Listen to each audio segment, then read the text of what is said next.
Hi everyone, good evening. This is Manay Gina and welcome back sa aking YouTube channel. So guys, for today's video, yan pag-usapan natin ang Liskin, Liza Soberano at saka si Enrique Hill.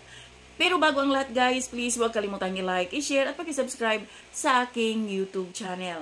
So ayun nga guys, back to the topic tayo. Marami ngayon naglalabasan, maraming mga usap-usapan na sinasabi nila na bumalik si Liza dito sa Pilipinas dahil walang nangyari sa career niya sa US. At merong mga nababasa tayo na sinasabi na parang gusto yata ni Liza na magkaroon sila ng either movie or teleserye ni Ken, pero tinorn down ni Ken. Ewan ko kung gaano katotoo na tinorn down ni Ken ang offer. Ewan ko lang guys, nababasa lang din natin. Hindi ito kumpirmado. Guys, ito nababasa natin, bumabase tayo dun sa mga nababasa natin, sa mga pinapalabas ng mga nakikita natin sa television. Hindi ko sinasabing ito ay totoo. Wala tayong ebidensya at hindi din tayo sigurado. So, clear. So, yun guys, nababasa ko lang, napapanood ko lang na tinorn down ni Ken, ni Enrique Hill, ang sinasabing teleserye or movie ba na gustong sanang gawin ni Liza Soberano. Pero, yun nga, wala tayong ebidensya kung totoo man. Kasi hindi naman nagsasalita si Enrique.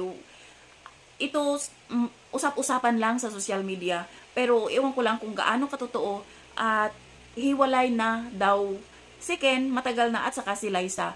Meron namang mga Liskin fans na nagsasabing hindi totoo. Sabi nga daw ni Ken at ni Liza na pareho lang silang busy, kaya hindi sila masyadong nagkikita. Pero hindi sila hiwalay. Marami din nagsasabi na matagal na silang hiwalay, 1 taon na. So hindi natin alam guys kung ano ang totoo, kung hiwalay na ba o hindi. So hintayin na lang siguro natin, abangan natin na magsalita si Enrique Hill or si Liza Soberano. Pero sa ngayon, wala pa silang sinasabi na sila ay hiwalay na. So, nahanging na ang kanilang mga fans. Ang iba, naniniwalang sila pa, pero yung iba, naniniwalang matagal na silang hiwalay. So, hintayin na lang natin, abangan kung anong mangyayari. At kung magbalik man si Liza dito sa Pilipinas na mag-continue sa kanyang career, hintayin natin na sabihin ni Liza or ni Enrique na gagawa sila ng movie. Sa ngayon, yun na lang siguro ang pwede natin gawin, ang abangan ang kanilang konfirmasyon, no, na dalawa. So, yun lang guys. Sana, no, sana nga, 'di ba? Sino ba namang may gusto maghiwalay ang Liskin?